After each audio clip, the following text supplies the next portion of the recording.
Muy buenos días. Señor les bendiga. Es un gusto para mí estar em, aquí nuevamente, ya que el domingo pasado estuve ausente.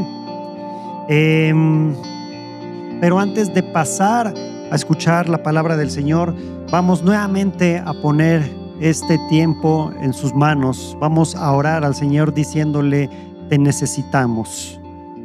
Así que acompáñame a orar. Amado Señor, te damos gracias. Gracias por esta mañana en la que estamos a punto de escuchar tu palabra.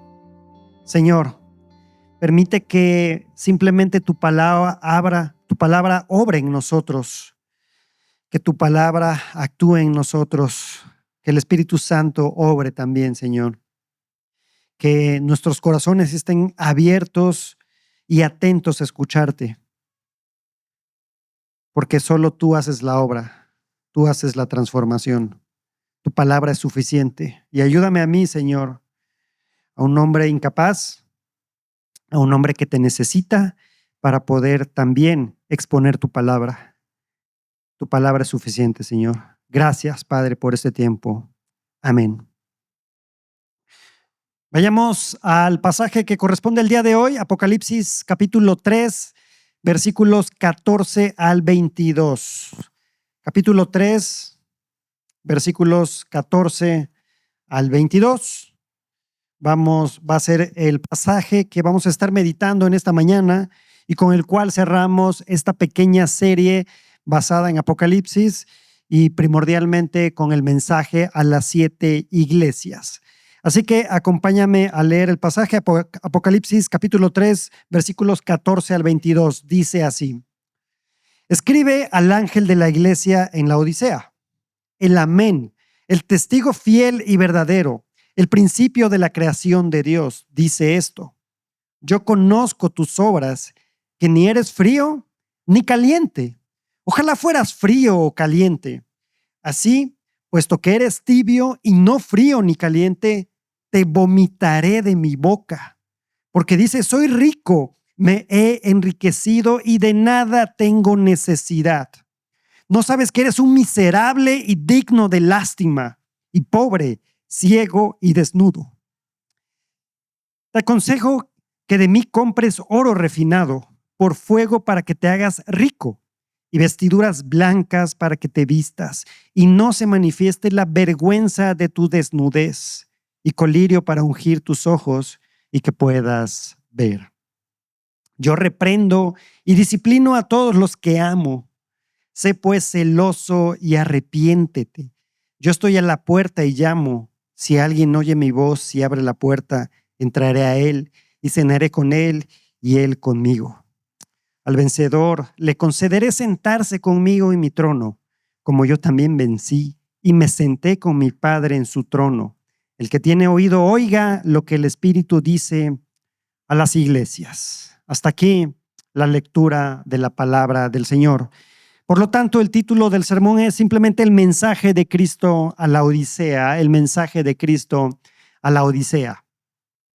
Como ya te lo dije, finalizamos nuestra pequeña serie titulada El mensaje a las iglesias, mi iglesia. Y como ha sido costumbre, para tener un mejor entendimiento del mensaje hacia esta iglesia, tenemos que ver cómo era el contexto social, el contexto cultural y cómo estos se entrelazan incluso también con el entorno ambiental, con la naturaleza. Recordemos que las 7 iglesias mencionadas en Apocalipsis se encontraban en la región conocida como Asia Menor, territorio que actualmente forma parte de Turquía. Podemos ver ahí en el mapa la ubicación en la Turquía actual y cómo comenzamos con Éfeso, Esmirna, Pérgamo, haciendo este tipo de círculo y hoy cerramos en la Odisea. La ciudad de la Odisea era bastante cercana a la ciudad de Colosas, por ahí aproximadamente unos 15 kilómetros de distancia. Y también estaba una ciudad conocida como Hierápolis, a unos 10 kilómetros, situada en el valle del río Lico. Se fundó esta ciudad por ahí en el siglo III antes de Cristo, bastante antigua, por el rey Antíoco II Teos, rey selúcida, y lo llamó Laodicea en honor de su esposa Laodice. Imagínense que puedas ponerle tú a una ciudad el nombre de tu esposa o de tu esposo. La ciudad era famosa por producir lana negra y brillante, la cual se producía a través de las ovejas que estaban ahí en la región y que permitían realizar ropa, muy buena ropa, ropa de calidad y alfombras que, porque eran de gran calidad, tenían un considerable valor. También la Odisea y su región eran conocidas, digámoslo así, por ser famosas por el área de la salud, la medicina. Existía una importante tradición médica asociada a esa zona e incluso las fuentes antiguas relacionan esta región con preparados utilizados para tratar enfermedades oculares. Hubiera sido algo bueno para nosotros, con los que usamos lentes, ¿no? Pero no solo era esto de la medicina y esta parte de la lana negra de producir telas. También había actividad agrícola. Y todavía algo más, ya que esta ciudad estaba ubicada en un cruce estratégico de rutas en este Asia Menor y esto hizo que se colocara como un importante centro financiero. Es decir, ahí aparte de esto tenían dinero. Incluso se dice que cuando el famoso orador político y abogado romano Cicerón se dirigía a su provincia de Cilicia, pasó por la Odisea y sus cartas muestran que allí realizó operaciones relacionadas con el cobro y cambio de dinero. Esto por ahí del siglo I antes de Cristo. Después, en el año 60 después de Cristo, esto es importante, hubo un terremoto. Y si recuerdas, con algunas de las otras ciudades, yo mencionaba, bueno, pasó un terremoto en tal época y recibieron apoyo de Roma, porque eso era común, que cuando una ciudad del imperio era destruida por alguna situación, el imperio ayudaba, los apoyaba económicamente a la construcción e incluso por un tiempo les decía, ok, no pagues impuestos. Por un tiempo no pagues impuestos para que te puedas reconstruir. ¿Y sabes qué? Lo que hicieron los ciudadanos de la Odisea, porque como dicen por ahí, hay códigos postales, ¿verdad?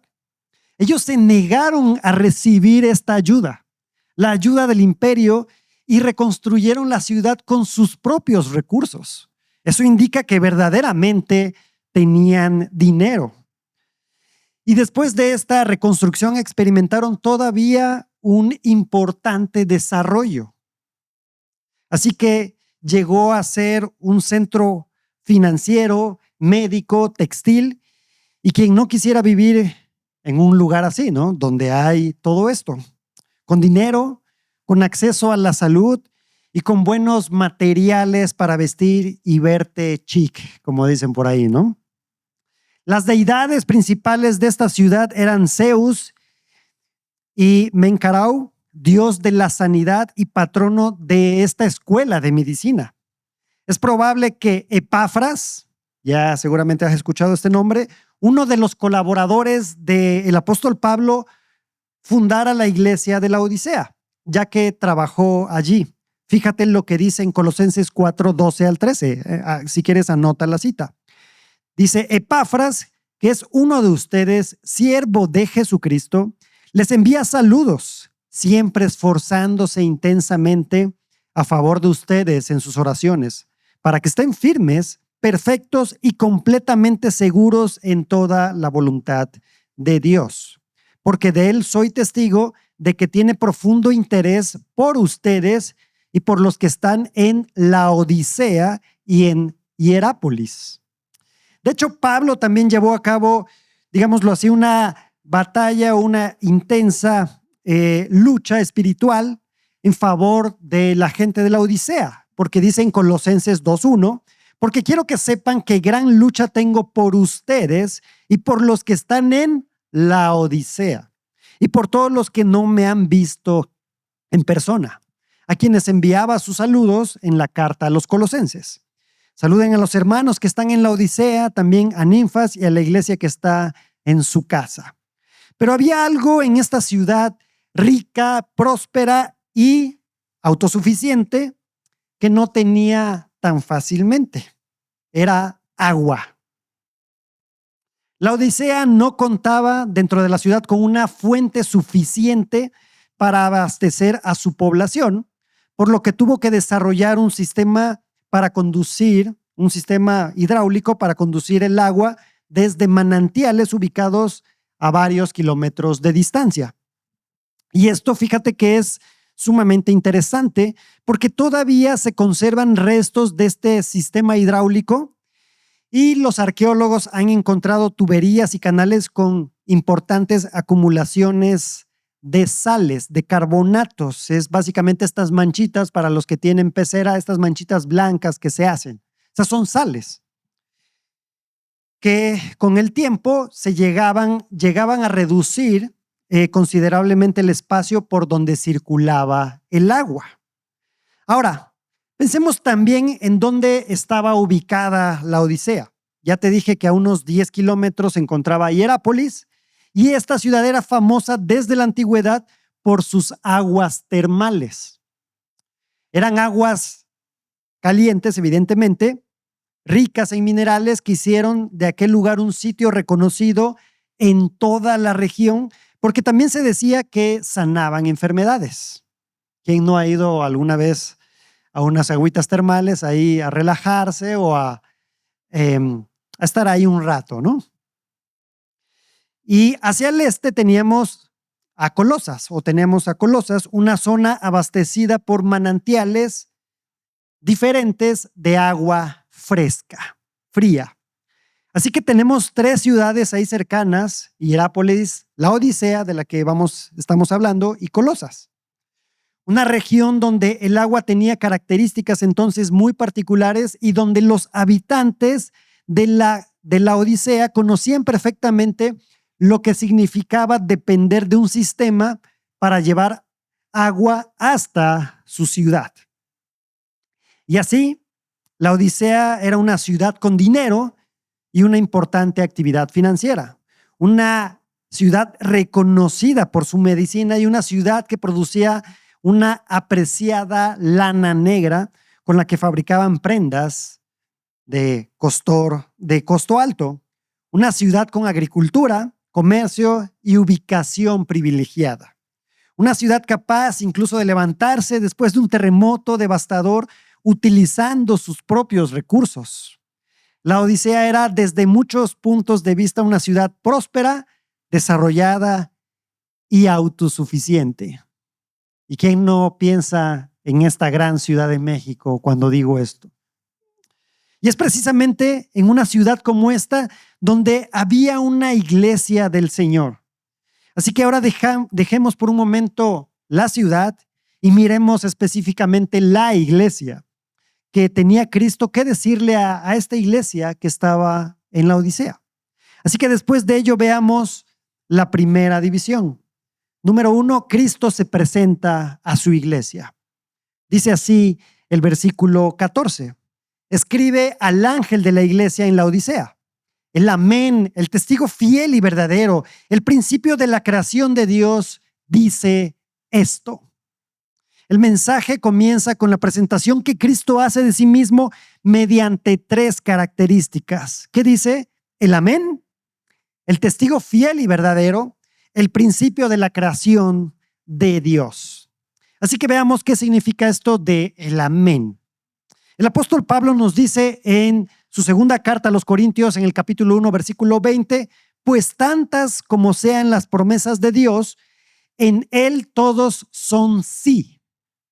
Por eso también por medio de Él es nuestro amén para la gloria de Dios por medio de nosotros.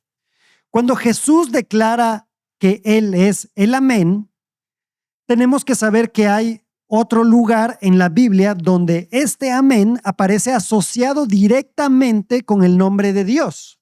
Y es en Isaías 65:16, que dice lo siguiente: porque el que sea bendecido en la tierra será bendecido por el Dios de la verdad. y el que jure en la tierra jurará por el Dios de la verdad. La expresión traducida aquí entonces es como Dios de la verdad. Utiliza precisamente la palabra amén. Así que Cristo se está identificando con el Dios que habla verdad y cuyas palabras son completamente confiables. Cristo les recuerda a los cristianos de la Odisea y a nosotros el día de hoy que Él es la confirmación de las promesas de Dios, que Dios haya enviado a Cristo al mundo para traer salvación, confirma que Él es fiel respecto a lo que había prometido. Amén. Así será. Imagínate estar en una sociedad próspera, desarrollada, autosuficiente e incluso influyente, y entonces escuchar a Jesús recordándote, yo soy el amén, yo soy digno de confianza, lo que yo digo es verdad. Así que lo que Cristo dice que es digno de confianza, mucho más digno de confianza que tu inteligencia artificial favorita, ya que todos dependemos o utilizamos eso muchas veces. Pero también se presenta como el testigo fiel y verdadero. Jesús no solamente habla la verdad acerca de las promesas del Padre, Él mismo ha sido fiel para llevarlas a su cumplimiento, a través de su vida, su sufrimiento, su muerte y su resurrección. Cristo hizo lo necesario para nuestra salvación, para tu salvación. Él no solamente dijo que las promesas de Dios eran verdaderas, fue fiel hasta la muerte para que esas promesas se cumplieran en Él. Y finalmente Jesucristo se presenta como el principio de la creación de Dios. Y aquí quiero ser muy claro, esto no significa que Jesús haya sido el primer ser creado, como dirían por ahí algunos, ¿no? Todo lo contrario. Juan en su evangelio nos dice acerca de Cristo desde los primeros versículos, ¿no? En el principio ya existía el verbo y el verbo estaba con Dios y el verbo era Dios. Él estaba en el principio con Dios.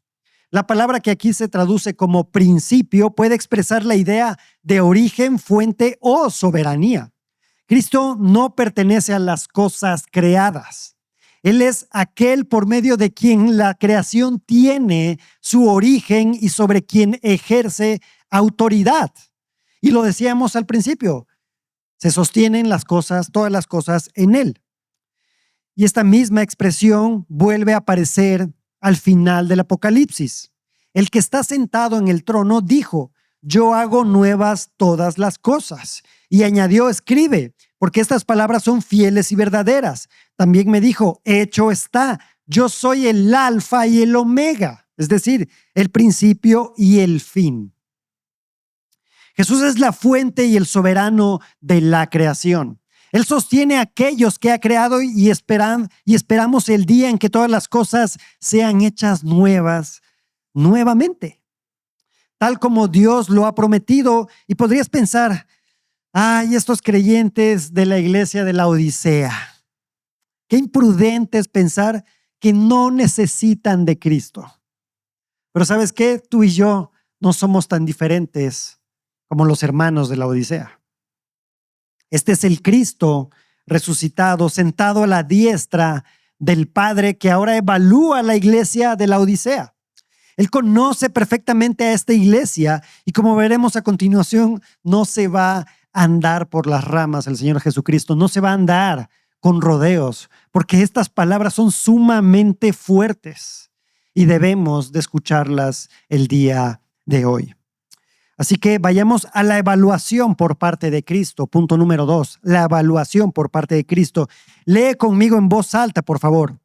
Yo conozco tus obras, que ni eres frío ni caliente. Ojalá fueras frío o caliente. Así, puesto que eres tibio y no frío ni caliente, te vomitaré de mi boca, porque dices, soy rico, me he enriquecido y de nada tengo necesidad. ¿No sabes que eres un miserable y digno de lástima y pobre, ciego y desnudo? Fuertes palabras las que acabamos de leer, pero también hay una fuerte ausencia en estas palabras. Ya leímos todo el texto y si te das cuenta, Cristo no tiene ninguna felicitación para esta iglesia. A Éfeso le había reconocido por sus obras, su perseverancia y su rechazo por los falsos apóstoles. A Esmirna la animó en medio de su tribulación. De Pérgamo reconoció que había retenido su nombre. De Tiatira destacó su amor, fe, servicio y perseverancia. Filadelfia recibió palabras de aprobación por guardar su palabra y no negarlo, no negar su nombre. Pero ¿sabes qué? Aquí no encontramos nada de eso, absolutamente nada. Tampoco se menciona alguna persecución o presión externa que estén soportando. El diagnóstico de Cristo se concentra completamente en la condición de la iglesia y no los felicita. Y fíjate este enorme contraste entre cómo esta iglesia se percibe a sí misma y cómo Cristo la ve. Ellos dicen: soy rico, me he enriquecido y de nada tengo necesidad. Pero Cristo comienza diciendo: yo conozco tus obras, a mí no me puedes engañar. Nosotros podemos autoengañarnos, podemos pensar que estamos bien, calificarnos bastante bien a nosotros mismos y a lo mejor si nos comparamos con otros decimos: no, hombre, yo soy maravilloso. Pero Cristo conoce a su iglesia y su diagnóstico no es erróneo, es adecuado, es preciso.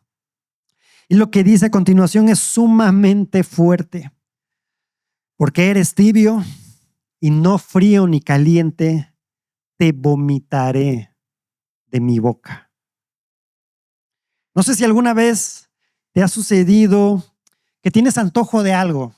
Piensa en este momento en una de tus comidas favoritas o ese postre que tanto te encanta. Y a lo mejor te lo sirven o lo sacas del refri, ya tuvo varios días ahí. Tomas una cuchara, tomas una porción, te la llevas a la boca y de repente sientes que algo está mal. Tu cuerpo inmediatamente reacciona y dice: fuera. Te produce tal desagrado que quieres escupirlo o incluso vomitarlo. Esa es la fuerza de las palabras que está utilizando Cristo. En otras palabras, es casi como si Cristo le dijera a esta iglesia: me produces náuseas o me das asco.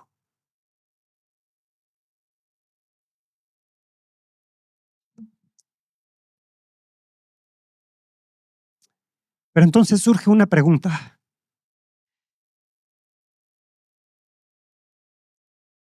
¿Por qué Jesús dice que preferiría que fueran fríos o calientes? Recordemos lo que vimos acerca de la Odisea, de dónde se encuentra, ¿no?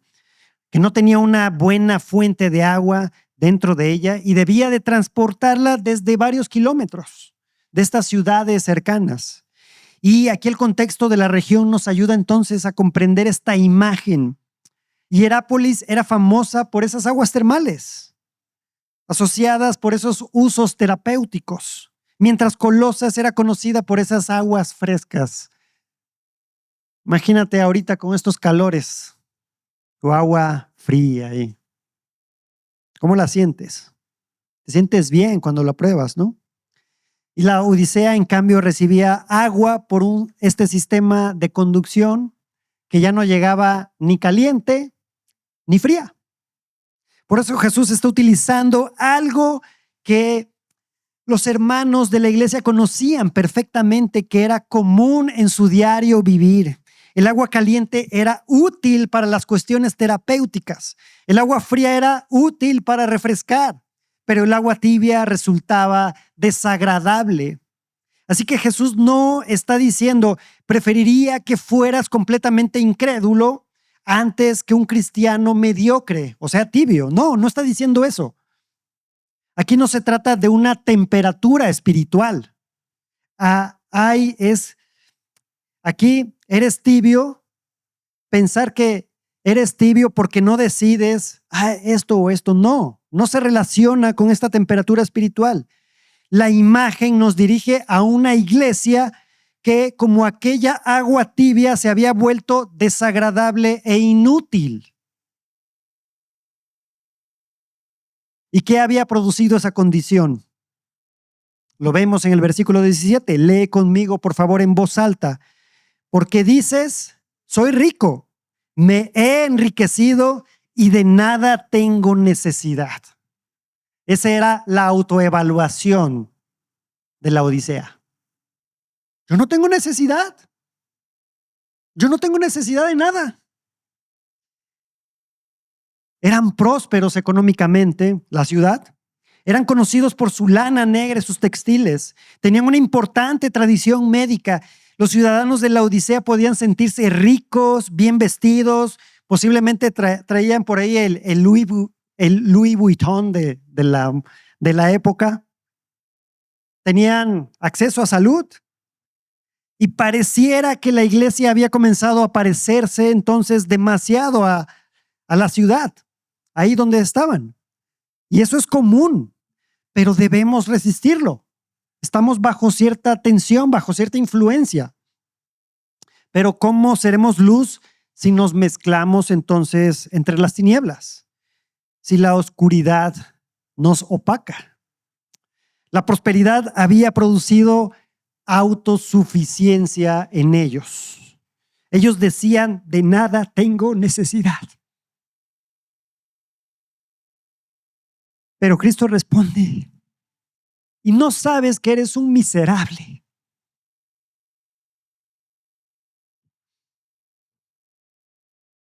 Y digno de lástima, y pobre, y ciego, y desnudo. Es un fuerte contraste lo que está diciendo Jesús, porque se creían que no necesitaban nada. Y les dice, están en esta condición, son miserables. Ellos dicen, soy rico. Cristo les dice, eres pobre. Ellos dicen, me he enriquecido. Cristo dice, eres miserable. Ellos dicen, no necesito nada. Cristo dice, eres ciego y estás desnudo. Cristo piensa una cosa acerca de ellos y ellos piensan exactamente en lo contrario, acerca de sí mismos. Y esto recuerda algo que Dios ya había denunciado en Israel. Oseas 12:8, y Efraín dijo, ciertamente me he enriquecido, he hallado riquezas para mí en todos mis trabajos. No hallarán en mí iniquidad alguna que sea pecado. O también Oseas 13:6, cuando tenían pastos se saciaron. Cuando se saciaron se ensoberbeció su corazón. Por tanto, se olvidaron de mí, les dijo el Señor. Qué fácil es olvidarse del Señor cuando consideramos que podemos con todo y que con nuestro dinero y esfuerzo lo resolvemos. Y resulta difícil no recordar también lo que había sucedido con la propia ciudad. Después de este terremoto del que te hablaba, se reconstruyeron. No necesitaron el dinero del imperio, utilizando sus propios recursos. La ciudad podía decir, no necesitamos ayuda. Ahora la iglesia estaba diciendo, de nada tengo necesidad. El problema es que habían llevado esa autosuficiencia a su relación con Dios. Y ese peligro no termina en la Odisea. Nosotros también podemos construir prosperidad material. Más bien podemos confundir esta prosperidad material con prosperidad espiritual. Por eso Pablo advierte en 1 Timoteo 6, 9 al 10. Pero los que quieren enriquecerse caen en tentación y lazo y en muchos deseos necios y dañosos que hunden a los hombres en la ruina y en la perdición. Porque la raíz de todos los males es el amor al dinero, por el cual codiciándolo algunos se extraviaron de la fe y se torturaron con muchos dolores. Así que tenemos que preguntarnos, ¿es posible que nosotros también nos hayamos vuelto autosuficientes? Algo que me llamó la atención de varios comentaristas sobre esta sección, sobre esta iglesia, es que relacionan esa autosuficiencia o la pueden ver como un indicador de si hay autosuficiencia con la vida de oración. Es un indicador y tiene sentido. Si realmente creo que puedo proveer todo lo que necesito, ¿para qué pedir al Señor? Y Jesús nos enseñó a orar, danos hoy el pan nuestro de cada día. Pero fácilmente podemos comenzar a pensar, ¿para qué pedir el pan de cada día? Tengo un buen trabajo, yo puedo asegurar no solamente el pan de cada día, sino hasta buenas botanas en la casa, ¿no? Agüita Perrier. Digo, seguramente hay aguas más caras, pero esa es la que conozco. Por eso considera tu propia vida de oración. ¿Qué revela? ¿Dependencia o independencia de Dios? ¿Confianza en el Señor o confianza en ti mismo? ¿Decimos, hágase tu voluntad o decimos, hágase mi voluntad? ¿Has considerado cambiar de trabajo? Es una decisión importante. ¿O hacer planes para tu futuro sin siquiera detenerte primero a orar? Y pensemos también como iglesia. ¿Nuestros planes y actividades nacen y se sostienen en oración? ¿Tiene la oración un lugar relevante cuando nos reunimos como iglesia? ¿O termina ocupando el lugar de, si me da tiempo, oro? Fíjate esto que estábamos leyendo, incluso el día de ayer, con los hombres, ahí en un libro escrito por Brad Brickney, que toma una cita y dice, para muchas personas la iglesia simplemente es un lugar para ir una vez por semana. Se trata más de ser un turista. ¿Cómo es el turista? Pues llegas a un lugar, lo ves, ahí, y al siguiente, ¿no? Y nuestra tierra está llena de iglesias muy acogedoras para los turistas. Entran y salen, cumplen su deber religioso y nos vemos la próxima semana. Sobre esto, otro indicador de autosuficiencia puede ser nuestra disposición a vivir la vida cristiana aislados de otros creyentes. Podemos mudarnos a otra ciudad por un mejor trabajo, sin siquiera preguntarnos si tendremos una iglesia sana donde congregarnos. Podemos comenzar a reunirnos con el pueblo de Dios solamente cuando sea conveniente, cuando no tengamos otro compromiso o cuando nos sobra tiempo. Al cabo soy cristiano, ¿no? Y la salvación no se pierde. Y cuando nuestra vida comienza a desmoronarse, en lugar de acudir a nuestros hermanos para que nos ayuden, nos den un buen consejo, a llevar nuestras cargas, a confesar nuestro pecado, podemos ocultarlo todo y intentar resolverlo nosotros mismos, porque somos autosuficientes, ¿no? Y cuando nuestra vida comienza así, estas y muchas otras maneras podemos buscar algunos otros indicadores. Y podemos, a pesar de no decirlo con las palabras, decir, de nada tengo necesidad. Por eso debemos tener mucho cuidado.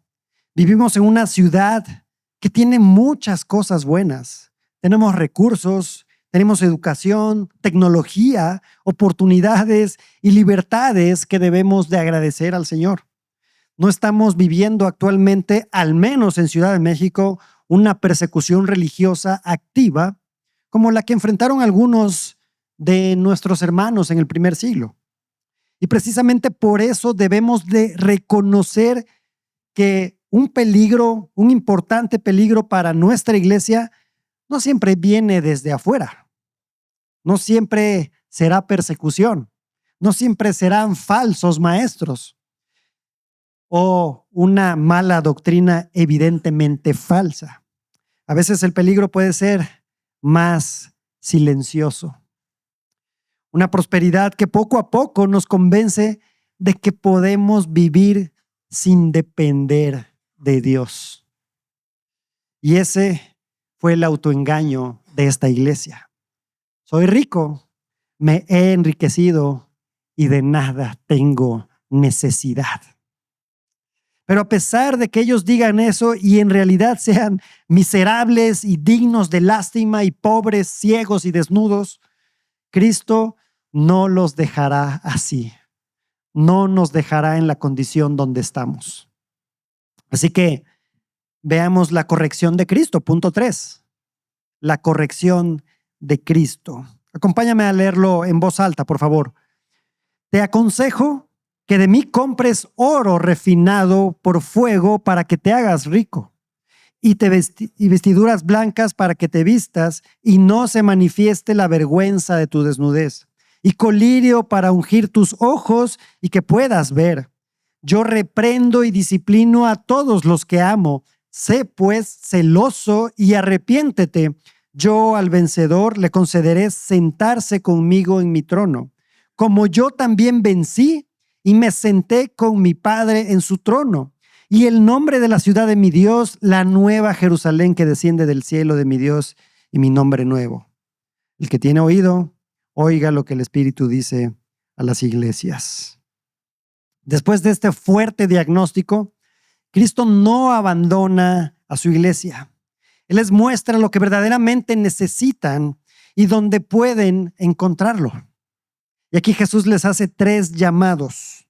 Un llamado a depender de su gracia, un llamado a arrepentirse y un llamado a cenar con Cristo. Un llamado a depender de su gracia. Fíjate el lenguaje que utiliza Jesús en el versículo 18. Te aconsejo que de mí compres oro refinado por fuego para que te hagas rico, y vestiduras blancas para que te vistas y no se manifieste la vergüenza de tu desnudez, y colirio para ungir tus ojos y que puedas ver. ¿Te das cuenta de lo que está haciendo Jesús? Ellos habían dicho, soy rico y me he enriquecido y de nada tengo necesidad. Pero Jesús les está diciendo, lo que verdaderamente necesitan no lo tienen ustedes. Tienen que venir a mí. En lugar de descansar en aquello que poseían, Cristo los llama a reconocer su pobreza y encontrar en Él la verdadera riqueza. Por eso les dice, de mí compres. Pero ¿cómo podemos comprarle a Cristo algo espiritual? Porque se supone que tenían dinero. ¿Cómo le hacemos? ¿Qué significa esto? La respuesta la encontramos al final del mismo libro, Apocalipsis 22:17. El espíritu y la esposa dicen, ven. Y el que oye diga, ven. Y el que tiene sed, venga. Y el que desea que tome gratuitamente del agua de la vida. Gratuitamente. Y este lenguaje recuerda a Isaías 55. Todos los sedientos vengan a las aguas, y los que no tengan dinero, vengan. Compren y coman, vengan, compren vino y leche sin dinero y sin costo alguno. Y continúa ahí en Isaías. ¿Por qué gastan dinero en lo que no es pan y su salario en lo que no satisface? Escúchenme atentamente y coman lo que es bueno, y se deleitará su alma en la abundancia. Inclinen su oído y vengan a mí. Escuchen y vivirá su alma. ¿Cómo compras cuando no tienes dinero? Pues vienes con las manos vacías, porque es gratuito. Ese es precisamente el punto. Cristo está llamando a estos cristianos autosuficientes a dejar de confiar en aquello que tienen y venir a Él dependiendo completamente de su gracia. Y también tienen que ver contigo si todavía no eres cristiano. Esto no es solo un mensaje a la iglesia. No pienses que puedes presentarte delante de Dios confiando en tus propios recursos, tus buenas obras o tu propia justicia. Cristo murió en la cruz para pagar por nuestra desobediencia y nuestros pecados. La salvación no es algo que puedas comprar. Es un regalo que solamente puedes recibir. Arrepiéntete, ven a Cristo y confía en Él. Pablo sigue esta misma línea cuando dice en 1 Timoteo 6:17, a los ricos en este mundo, enséñales que no sean altaneros, ni pongan su esperanza en la incertidumbre de las riquezas, sino en Dios, el cual nos da abundantemente todas las cosas para que las disfrutemos. Y ese es uno de los peligros de ser prósperos. Puede cambiar el objeto de nuestra esperanza. En lugar de confiar en el Dios que nos da las cosas, terminamos confiando en las cosas que Dios nos da. Por eso Jesús les dice, de mí compres oro refinado por fuego para que te hagas rico. La riqueza que Cristo ofrece no perece, no se oxida y nadie puede robarla. Pero Jesús continúa, y vestiduras blancas para que te vistas y no se manifieste la vergüenza de tu desnudez.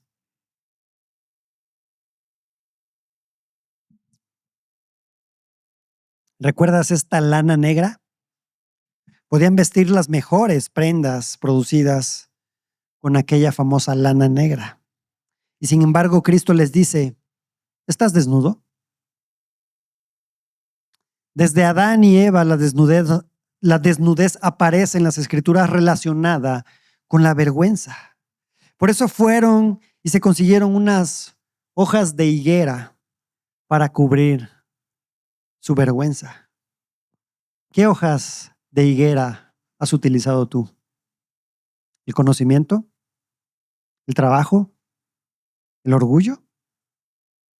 Y en Apocalipsis las vestiduras blancas están asociadas con aquellos que pertenecen a Cristo. En otras palabras, dejen de confiar en ustedes mismos y confíen en mí para cubrirlos. En nuestra propia fuerza no podemos producir la justicia que Dios demanda.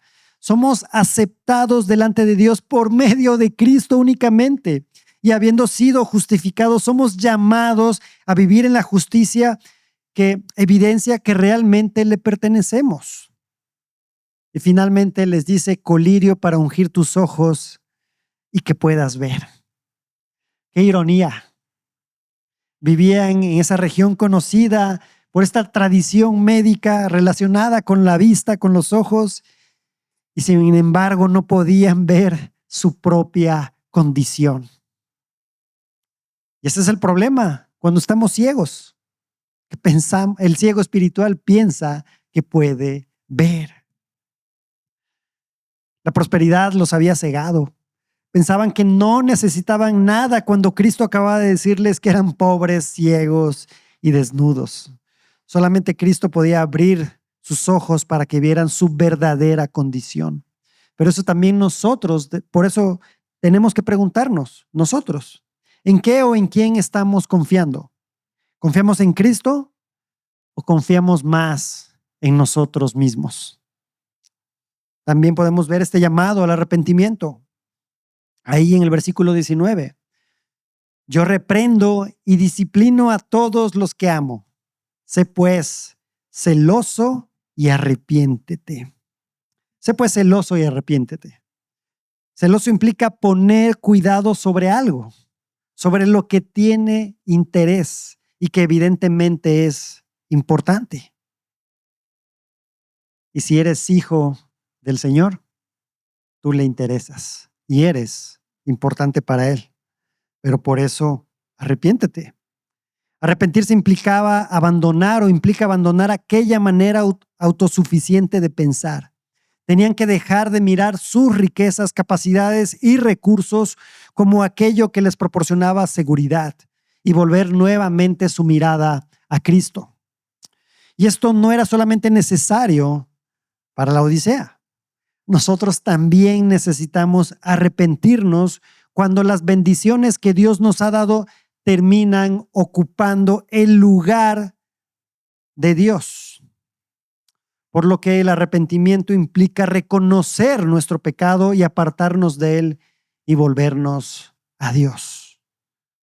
En el contexto del pasaje, el arrepentimiento no es una obra mediante la cual ganamos la salvación, pero el llamado de Dios a la salvación siempre incluye arrepentirse y creer. Te lo repito, en el contexto del pasaje, el arrepentimiento no es una obra mediante la cual ganemos la salvación, pero el llamado de Dios a la salvación siempre incluye arrepentirse y creer.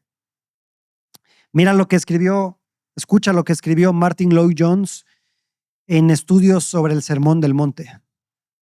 No va a aparecer en la pantalla, escúchalo. Arrepentimiento significa que usted reconoce que es un pecador vil y culpable en la presencia de Dios, que merece la ira y el castigo de Dios, que está destinado al infierno. Significa que comienza a darse cuenta de que eso llamado pecado está dentro de usted, que se quiere librar de él y que le da la espalda en cada estado y forma. Usted renuncia al mundo, cueste lo que cueste. El mundo en su mente y perspectiva, así como en su práctica, y usted se niega a sí mismo y toma la cruz y sigue a Cristo. Y esto último será el resto de nuestras vidas, tomar la cruz y seguirlos. Pero fíjate en algo hermoso del versículo 19. ¿Por qué Cristo está hablando de esta manera tan fuerte a la Odisea? Yo reprendo y disciplino a todos los que amo. Cristo todavía ama a esta iglesia. Su reprensión no demuestra ausencia de amor, sino todo lo contrario. Precisamente porque los ama, los disciplina. Hebreos 12, 5 al 8. Hijo mío, no tengas en poco la disciplina del Señor, ni te desanimes al ser reprendido por Él. Porque el Señor al que ama disciplina y azota a todo el que recibe por hijo. Es para su corrección que sufren. Dios los trata como a hijos porque ¿qué hijo hay a quien su padre no discipline? Pero si están sin disciplina, de la cual todos han sido hechos partícipes, entonces son hijos ilegítimos y no hijos verdaderos. Así que cuando Dios disciplina a sus hijos, no debemos entender la disciplina simplemente como un regaño.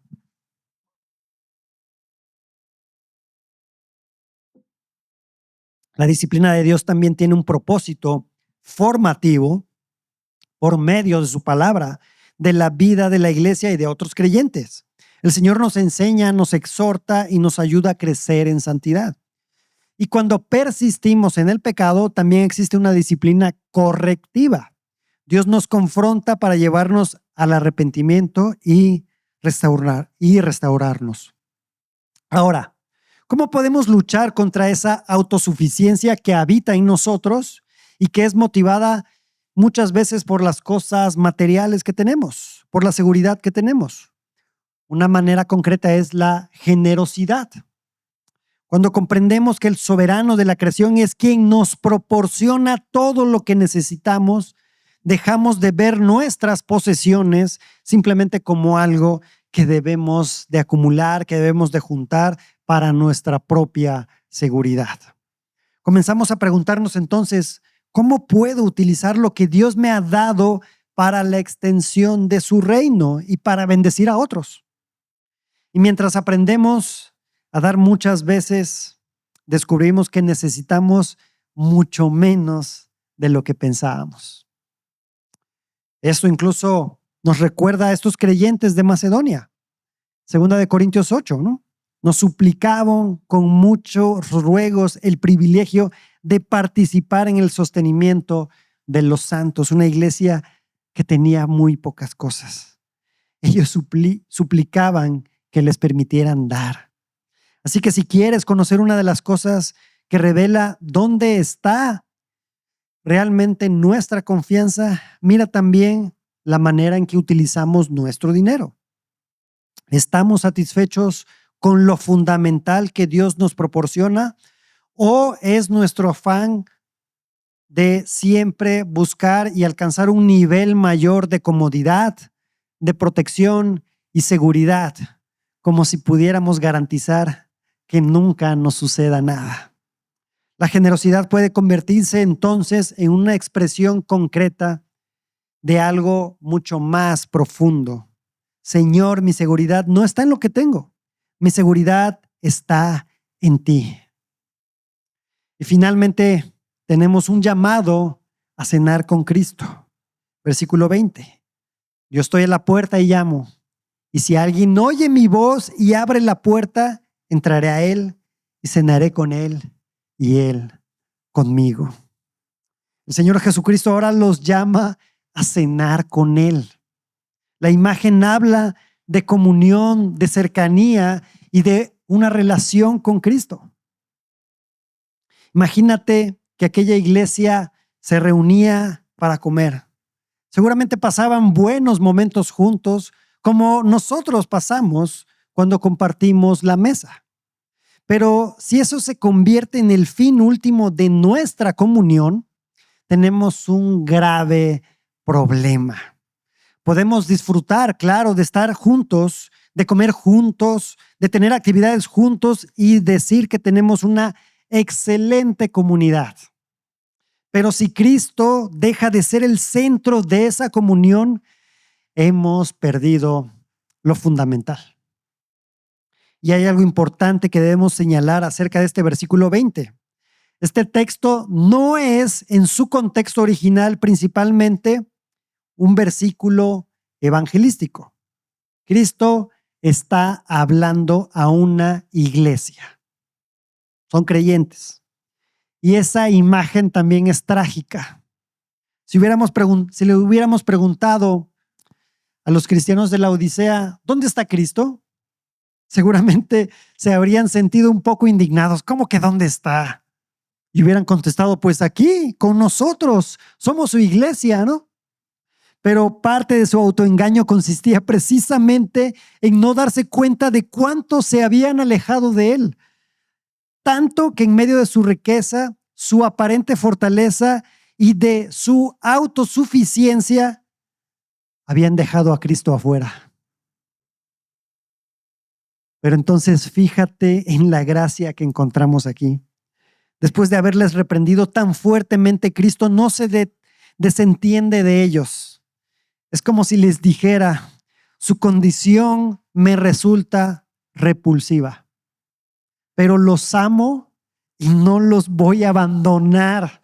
Por eso estoy llamando a la puerta.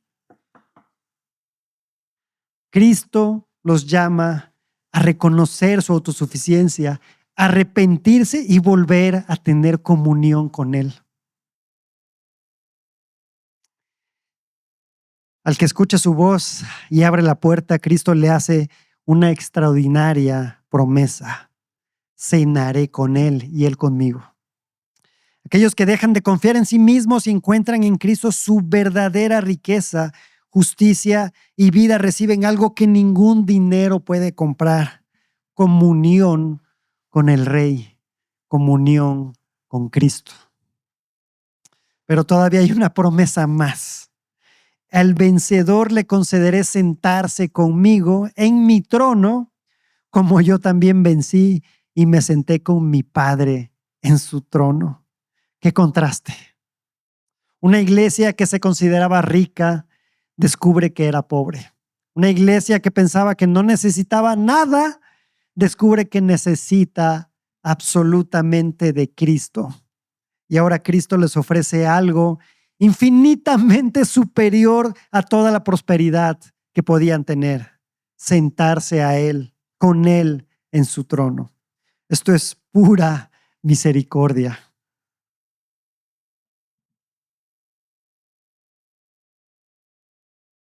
Así que aquellos que confían y perseveran en Él participan también de su victoria. Así que escuchemos lo que el Espíritu está diciendo también a nosotros. Nuestra fortaleza no está en la riqueza de este mundo, no está en nuestras capacidades, no está en nuestros recursos, no está en nuestra capacidad para asegurar nuestro futuro. Nuestra fortaleza está en Cristo. Porque tú y yo no somos autosuficientes. Hemos fallado y volveremos a fallar. No podemos producir nuestra propia riqueza espiritual. No podemos cubrir nuestra propia desnudez y no podemos abrir nuestros propios ojos. Necesitamos al Señor. Y esa es precisamente la buena noticia de este pasaje. El Cristo que descubre nuestra pobreza es el mismo Cristo que nos ofrece su riqueza y que reprende nuestro pecado. Es el mismo que nos ama, nos llama nuevamente a tener una comunión con Él. Nuestra esperanza está en poder decir exactamente lo contrario.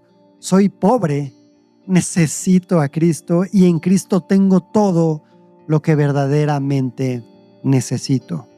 El que tiene oído, oiga lo que el Espíritu dice a las iglesias. Acompáñame ahora. Señor, te damos gracias, Padre, por este fuerte mensaje que nos habla también a nosotros el día de hoy. Gracias, Señor, por lo hermoso de tu palabra, pero lo fuerte que es tu palabra. Gracias, Señor, que meditemos realmente en esa autosuficiencia, en considerarnos capaces incluso de acercarnos a ti, Señor, de creernos capaces de confiar en nuestras propias fuerzas, en lo que tenemos. Padre, perdónanos porque hemos confiado en otras cosas, porque nos hemos creído autosuficientes. Señor, danos más de tu gracia. Te necesitamos, Padre. Gracias por tu palabra. Amén.